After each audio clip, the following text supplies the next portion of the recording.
En la Tremenda Corte 3 el episodio Sombrericidio se despliega como una maquinaria narrativa que parte de un detalle minúsculo y lo estira hasta convertirlo en el eje de un universo donde la lógica cotidiana se deforma con una precisión casi musical. Y esa deformación no surge de la simple exageración sino de una comprensión profunda de cómo los seres humanos construyen relatos para proteger su dignidad, su reputación y su sentido de pertenencia, de modo que el sombrero en torno al cual gira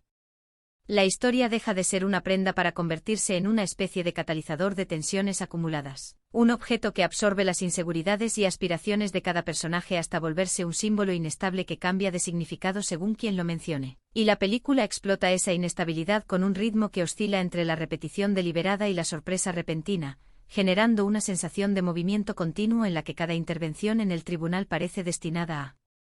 complicar aún más la trama en lugar de aclararla, y esa acumulación de complicaciones funciona como una metáfora de la manera en que la vida cotidiana se enreda cuando intentamos explicar lo inexplicable con argumentos que se contradicen entre sí, porque en el fondo el conflicto no se sostiene sobre hechos verificables sino sobre percepciones y recuerdos que se transforman con el tiempo y con la presión de la mirada ajena, y al observar ese proceso resulta imposible no reconocer en los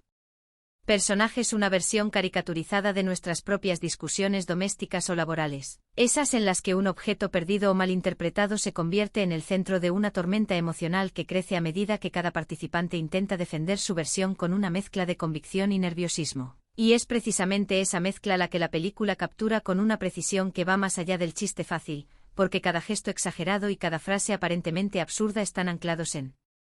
una verdad emocional que el espectador puede reconocer, lo que genera una forma de empatía que convive con la risa y la alimenta, y así el tribunal se convierte en un escenario donde se representa una comedia de identidades en conflicto. Una coreografía de interrupciones, objeciones y rectificaciones que no buscan resolver el caso sino mantenerlo en un estado de suspensión que permite explorar las reacciones de los personajes ante la posibilidad de quedar en ridículo, y esa posibilidad se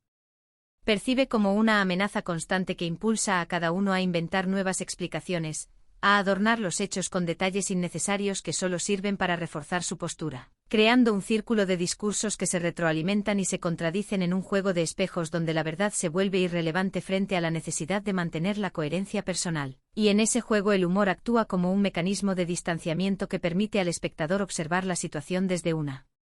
perspectiva que combina la ironía con la comprensión, porque aunque la película se burla de la tendencia humana a dramatizar lo trivial, también muestra la vulnerabilidad que hay detrás de esa tendencia, la inseguridad que impulsa a los personajes a defender un sombrero como si en ello se jugara su honor, y esa vulnerabilidad se manifiesta en momentos de silencio o de duda que rompen brevemente el ritmo frenético de las intervenciones, recordando que detrás de cada argumento hay una persona que teme perder su lugar en el relato colectivo, y esa dimensión humana es la que da profundidad a una historia que podría haberse quedado en la superficie del gag repetido, pero que en cambio se adentra en la exploración de la memoria como un territorio inestable donde los hechos se mezclan con las interpretaciones y donde cada narrador se convierte en autor de una versión que le resulta conveniente. Y al ver cómo esas versiones chocan entre sí en el espacio del tribunal, uno no puede evitar pensar en la manera en que nuestras propias conversaciones cotidianas se transforman en pequeños juicios en los que buscamos aliados, testigos y argumentos que respalden nuestra percepción de la realidad, y esa identificación convierte la experiencia de la película en algo más que un entretenimiento, la transforma en una observación aguda de la condición humana que se presenta envuelta en un tono ligero pero que deja una impresión duradera, porque al final el espectador comprende que el sombrericidio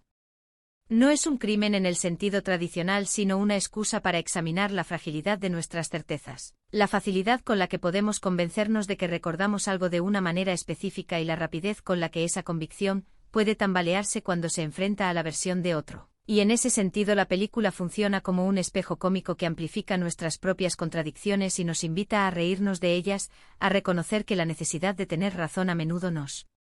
lleva a construir narrativas tan elaboradas como inútiles, y esa invitación se materializa en una serie de escenas que se encadenan con una fluidez que mantiene la atención del espectador incluso cuando la trama parece estancarse en su propia circularidad, porque la verdadera evolución no se produce en los hechos sino en la acumulación de perspectivas que revelan la complejidad del conflicto, y esa complejidad se expresa a través de un lenguaje que mezcla la formalidad del discurso judicial con la espontaneidad de la conversación cotidiana, creando un contraste que potencia el efecto cómico y al mismo tiempo subraya la artificialidad de las normas que rigen el proceso, como si la película sugiriera que el orden institucional no es más que un escenario donde se representan las mismas inseguridades que en cualquier otro espacio social. Y al final esa sugerencia se convierte en una reflexión sobre la naturaleza performativa de la verdad, sobre la manera en que la repetición y la insistencia pueden convertir una versión en la dominante incluso cuando su base es frágil, y esa reflexión se cierra con una sensación de ligereza que no niega la profundidad de lo observado sino que la integra en una experiencia de humor sostenido, dejando al espectador con la impresión de que ha asistido a una comedia que, bajo su apariencia trivial, contiene una mirada aguda sobre la manera en que los seres humanos construimos sentido a partir de los objetos y de los relatos que los rodean. Y esa mirada es la que convierte a Sombrericidio en una pieza que se disfruta tanto por su ritmo y su ingenio como por su capacidad de resonar con nuestras propias experiencias, recordándonos que incluso el conflicto más absurdo puede revelar verdades sobre nuestra necesidad de ser escuchados, de ser creídos y de no quedar atrapados en el papel del ridículo. Y al reconocer esa necesidad en los personajes resulta inevitable sonreír con una mezcla de complicidad y distancia, porque en el fondo todos hemos defendido alguna vez nuestro propio sombrero imaginario con una seriedad que, vista desde fuera, podría parecer tan desproporcionada como la que la película expone con tanta elegancia y humor.